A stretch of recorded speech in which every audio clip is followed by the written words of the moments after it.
Welcome to the Authority Advantage podcast, where we help senior leaders, founders, and experts build the kind of authority that expands influence, earns trust, and positions them to be chosen for consequential opportunities. I'm your host, Modesta Mahiga, the CEO of Authority Global, LLC. Today, I want to share the good news that you do not have to be everywhere, so you can let go of FOMO, the fear of missing out. Too many leaders who are serious about growth wear themselves out trying to be visible in every possible room. They're on every platform, at every event, in every networking group, commenting on everything, posting constantly, saying yes to every opportunity to be seen, all in the name of building authority. And yet when the opportunities they actually want arise, the board seat, the appointment, the strategic partnership, the executive role, the investor conversation, the larger contract, they're still not the person getting the call. They're visible, yes, but visibility and authority are not the same thing. And visibility in the wrong places can leave you very busy, very exposed, and no closer to the rooms you're actually trying to enter. That is the issue I want to press on today. Because I think too many leaders have accepted the lie that if you can just become ubiquitous enough, the right opportunities will eventually find them. But authority does not work that way. Authority is not built because your name is circulating everywhere. Authority is built because the right people have encountered you in the right context often enough to trust your judgment, respect your work, and feel confident attaching their name, their influence, or their institution to yours. So when I say you do not need to be everywhere, I do not mean that you should disappear. I mean you need to stop spending precious energy trying to maintain relevance in rooms that have no meaningful relationship to the futures you say you want. You need to stop confusing attention with traction. You need to stop mistaking broad visibility for strategic visibility. And you need to get much more disciplined about one question. Where do my authority stakeholders actually congregate? Because every meaningful opportunity has stakeholders around it. There are always people who influence who gets funded, who gets shortlisted, who gets invited, who gets recommended, who gets appointed, who gets trusted, and who gets passed over. Sometimes those people are obvious. Sometimes they're not, but they are there. They may be board members, executive recruiters, senior operators, investors, policy leaders, gatekeepers, clients, institutional partners, ecosystem builders, or respected peers whose endorsement carries disproportionate weight. Whatever form they take in your world, those are the people whose attention matters. Those are the people whose confidence matters. Those are the people before whom your authority signals need to land. And this is where many accomplished people lose the plot. They assume that if they put enough good work into the world, the right people will somehow stumble upon it. Sometimes they do. Most times they don't. Not because your work lacks value, but because senior decision makers are not wandering the internet or event halls looking for hidden genius. They're moving quickly through trusted ecosystems, familiar networks, respected rooms, known publications, credible platforms, and established circles of recommendation. Which means if you want to be seriously considered, you need to understand where trust is being formed among the people who influence the outcomes you want. That is why the better question is not, how can I get in front of more people? The better question is, where are the people connected to my next level already paying attention? Where do they gather physically? What industry events do they consistently attend? What associations do they belong to? What kinds of dinners, conferences, roundtables, and invitation-only spaces shape their relationships and thinking? What do they read? Which podcasts do they listen to? Whose newsletters do they open?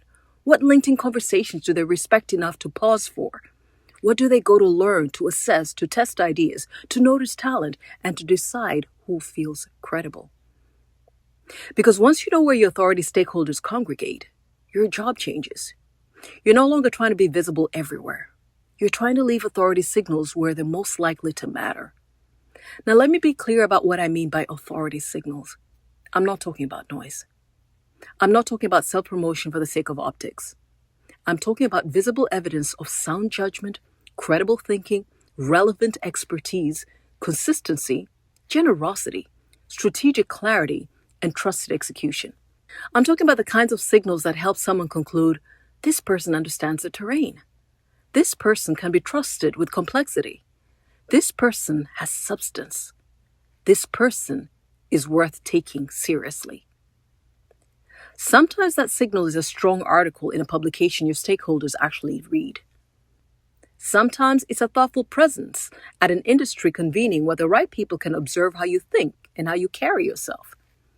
Sometimes it's a podcast interview, a keynote, a strategic comment, a well-framed LinkedIn post, a board presentation, an introduction, a referral, a collaboration, or a private room conversation that leaves the right person thinking, I need to keep an eye on this one.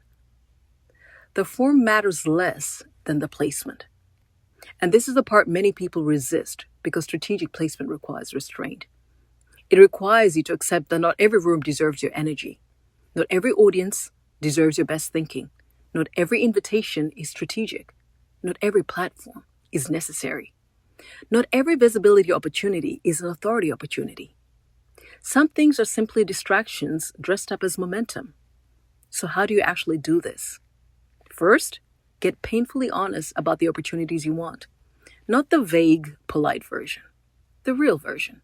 Do you want a board seat? Do you want to be appointed to a significant public role? Do you want to move into a country director position? Do you want to become the trusted advisor in your niche? Do you want larger consulting engagements, stronger institutional partnerships, or access to more serious decision makers? Be specific, because different opportunities come with different authorities stakeholders. Second, map the people around those opportunities. Who influences the decisions directly? Who influences it indirectly? Who carries weight with the people making the decision? Who can validate you? Who can sponsor you? Who can mention your name when you're not in the room? Who can transfer trust? Third, study where those people congregate, not where the general public gathers, not where your peers are shouting into the void, where your actual authority stakeholders gather.